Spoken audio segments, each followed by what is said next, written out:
इयत्ता 6वी नवीन सिलेबस मधील रेषा व कोन हे दुसरे प्रकरण आपण या ठिकाणी बघत आहोत। काल एक व्हिडिओ आपला झालेलाच आहे।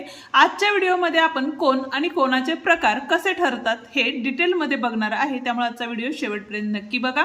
व्हिडिओ आवडला तर व्हिडिओला लाईक, शेअर आणि कमेंट करायला विसरू नका आणि त्याचप्रमाणे चॅनलवर नवीन आणि पहिल्यांदाच असाल तर चॅनलला नक्की सबस्क्राइब करून बेल आयकॉन दाबा। तर पहिल्यांदा आपण समजून घेऊया कोन म्हणजे काय। आता या ठिकाणी बघा, एक सामायिक बिंदू असणाऱ्या दोन रेषाखंडामुळे किंवा सामायिक आरंभ बिंदू असणाऱ्या किरणांमुळे कोन तयार होतो। जसं की बघा, या ठिकाणी एक बिंदू जर घेतला आणि एक किरण हा काढला आणि हा दुसरा किरण आपण या ठिकाणी काढलेला आहे, म्हणजे या किरणापासून म्हणजेच या बिंदूपासून एक किरण या बाजूला एक किरण या बाजूला गेलेला आहे, म्हणजे दोन रेषाखंड एकमेकांना जोडले गेलेले आहेत आणि या किरणांमुळे काय तयार झालेलं आहे तर इथं या पद्धतीचा कोन तयार झालेला आहे। ठीक आहे, आता या ठिकाणी बघा पुढे अजून काय सांगितलेलं आहे त्यांनी, तर कोन तयार करणाऱ्या या रेषाखंडांना किंवा किरणांना कोनाच्या भुजा असे म्हणतात। हे जे आहे त्याला आपण काय म्हणणार आहे, कोनाच्या भुजा म्हणणार आहे। दोन भुजा आहेत, ठीक आहे, किंवा कोनाच्या बाजू असंही आपण म्हणू शकतो।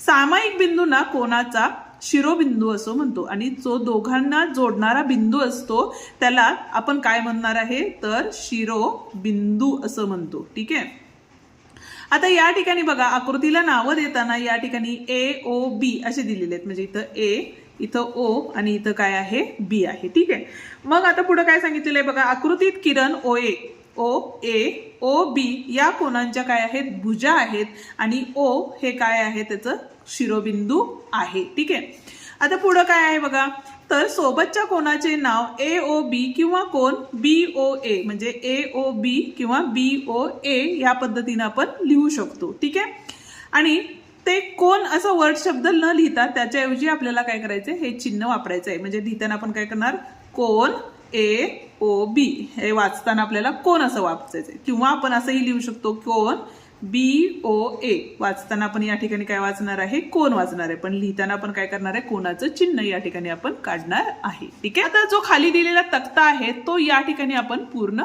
करूया, जेणेकरून तुम्हाला अजून डिटेल मध्ये ही माहिती समजून जाईल। आता बघा, यामध्ये तक्ता पूर्ण करायचा आहे, आकृत्या दिलेल्या। आता या ठिकाणी तुम्हाला तक्ता पूर्ण करायचा आहे, आकृत्या दिलेल्या आहेत, इथं कोणाची नावं लिहायची आहेत, कोणाचे नाव कसं लिहायचं मी ते आत्ताच सांगितलं तुम्हाला। आता यामध्ये सुरुवात आपण एकतर डी पासून किंवा आर पासून करतो, इथं केलं तर डी ए आर हा जो शिरोबिंदू आहे तो सेंटरला घ्यायचा आहे, म्हणजे मध्ये घ्यायचा आहे, म्हणजे इथं लिहिताना आपण काय करणार आहे बघा डी ए आर, किंवा दुसरं नाव आपण काय लिहू शकतो बघा आर ए डी असं लिहू शकतो, आर ए डी। ठीक आहे, त्याच्यानंतर इथं बघा टी ए पी आहे। ओके, आता टी ए पी म्हणजे इथं लिहिले आपण टी ए पी, किंवा काय असणार आहे दुसरं पी ए टी असणार आहे, पी ए टी, इथं किंवाच लिहा, किंवा नसेल तर तुमची गडबड होईल। त्याच्यानंतर इथं लिहिलं आपण, इथं सुद्धा आपल्याला काय असतात तर एरोज असतात, त्यामुळे इथे येताना सुद्धा येणार आहे तुमचं पी ए एम, किंवा काय असणार आहे एम ए पी असणार आहे, एम ए पी हे नाव असणार आहे। ठीक आहे, आता दुसरा आहे ते कोनाचा शिरोबिंदू। कोनाचा शिरोबिंदू म्हणजे काय तर दोन किरण ज्यांना एकमेकांना ज्या बिंदूमध्ये छेदतात त्याला आपण शिरोबिंदू म्हणते। इथला काय असणार आहे वाय, इथला काय असणार आहे बघा ए, इथं काय असणार आहे ए असणार आहे, इथं सुद्धा काय आहे तर एच आहे। ठीक आहे, आता शेवटचा म्हणजेच कोनाच्या भुजा, भुजा म्हणजेच काय बाजू। ठीक आहे, तर कुठल्या दोन असतात तर एक ए आर आणि दुसरी काय असणार आहे एडी, पण लिहिताना आपण काय लिहिणार आहे इथं तर किरण ए आर आणि किरण काय असणार आहे इथं ए डी। आता सुरुवात करताना ए पासून डी, ए पासून आर, त्या पद्धतीनं ए पासून पी, ए पासून डी काय असणार आहे बघा इथं किरण ए पी आणि किरण काय असणार आहे ए टी असणार आहे। आता इथलं जे उत्तर आहे ते काय आहे ते तुम्ही मला कमेंटमध्ये नक्की सांगा। ठीक आहे, आता बघूया कोनांचे प्रकार। आता बघा आपण काय करूया, कोनांचे प्रकार कसे ठरतात ते बघूया। ठीक आहे, आता इथं आकृती दिलेली आहे, म्हणजे चित्रावरून या ठिकाणी थोडंसं काय केलेलं आहे एक्सप्लेन केलेलं आहे, जे की तुम्हाला समजायला सोपं जाईल। आता इथं एक काय दिलेलं आहे सरळ रेषा दिलेली आहे। ठीक आहे, त्यावेळेला सरळ रेषा नाही आहे, ऍक्च्युली काय आहे ही रेषा आहे त्याच्यावरच दुसरी रेषा आहे, बरोबर आहे। मग अशा वेळेला बघा कागदी पंखा जर बंद स्थितीत ठेवल्याने पंख्याच्या दोन कडांमध्ये शून्य कोन तयार झाला आहे, म्हणजेच कागदी कोन म्हणजे पंखा कसा असतो बघा, या पद्धतीचा असतो, बरोबर आहे, असा असा असा असा. तो जर बंद ठेवला तर काय होणार आहे, एकावर एक असे मिटणार आहेत ते. त्यामुळे तो जो कोन तयार होईल तो काय असणार आहे, 0 अंशाचा कोन तयार होणार आहे. त्यामुळे आपल्याला त्याला शून्य कोन असे आपण म्हणतो. ठीक आहे. दुसरा कोन आहे आपला लघुकोन. ठीक आहे. तर लघुकोन म्हणजे काय बघा, तर पंख्याची एक कड स्थिर ठेवून दुसरी कड फिरवल्याने तेथे कुठला कोन तयार होतो, तर लघुकोन तयार होतो. ठीक आहे. पण आता बघा याचे माप जे आहे ते काय असणार आहे, आपल्याला हे माहिती आहे की जे सरळ कोन असतो तो किती अंशाचा असतो, तर 90 अंशाचा असतो, बरोबर आहे. तर आता हा जो आहे तो काय आहे, 0 आहे. म्हणजे हा शून्यापेक्षा काय आहे, तर मोठा आहे, 0 अंशापेक्षा मोठा आहे. पण कशापेक्षा कमी आहे, तर 90 अंशापेक्षा कमी आहे. त्याला आपण काय म्हणणार आहे, लघुकोन म्हणणार आहे. बघा, जो कोन 0पेक्षा मोठा आणि 90पेक्षा छोटा असतो अशा कोणाला आपण लघुकोन असं म्हणणार आहे. ठीक आहे. जाऊया आता तिसऱ्या कोनाकडे. तिसरा कोन आहे जो काटकोन आहे. येथे कुठला कोन तयार झालेला आहे, तर काटकोन तयार झालेला आहे. आता काटकोनाचे माप ही किती असते, 90 अंशाचे असते. ते आत्ताच आपण आकृती काढून बघितलेली आहे, बरोबर आहे.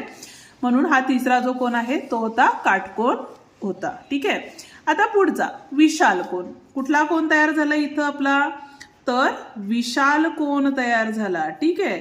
पण विशाल कोन हा काय आहे बघा, तर 90पेक्षा मोठा आहे, बरोबर आहे. म्हणजे इथे येणार आहे तुमचं 90 अंशापेक्षा मोठा आणि डॅश पेक्षा कमी आहे, तर 180 पेक्षा. कारण इकडचा जो कोन असतो, सरळ रेषेचा जो कोन असतो तो कितीचा असतो, 180 अंशाचा असतो, बरोबर आहे. म्हणजे विशाल कोन हा 90 अंशापेक्षा मोठा आणि 180 पेक्षा कमी असतो. त्याला आपण विशाल कोन असं म्हणतो. ठीक आहे. आता इथं तर आत्ताच आपण बघितलं विशाल कोन, जी सरळ दांडी होते, हे बरोबर आहे. म्हणजे इथलं निम्म निम्म असं झालं, बरोबर आहे. ही सरळ दांडी होते, म्हणजे हा जो कोन तयार होतो त्यालाच आपण काय म्हणणार आहे, तर सरळ कोन असं म्हणणार आहे. ठीक आहे. म्हणून त्याचे माप हे किती असते, आत्ताच आपण बघितलं 180 अंश असते. ओके.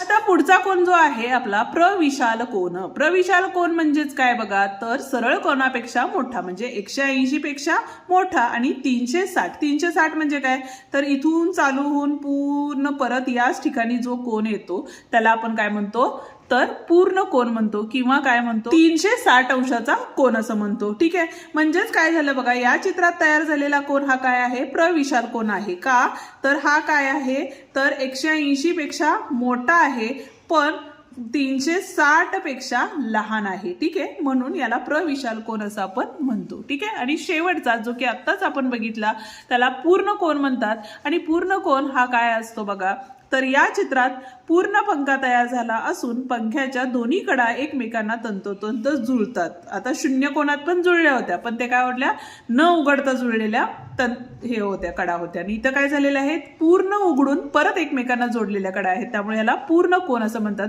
आणि या कोनाचे माप हे 360 अंश असते. ठीक आहे. हे होते आपले कोनाचे प्रकार. उद्याच्या भागात आपण सराव संच 2.2 बघणार आहे. त्यामुळं अजूनही चॅनलला सबस्क्राईब केलं नसेल तर चॅनलला सबस्क्राईब करा, बेल आयकॉन दाबा. त्याचप्रमाणे व्हिडिओला लाईक करून मित्रांना शेअर करा आणि हाईप द्यायला विसरू नका. धन्यवाद.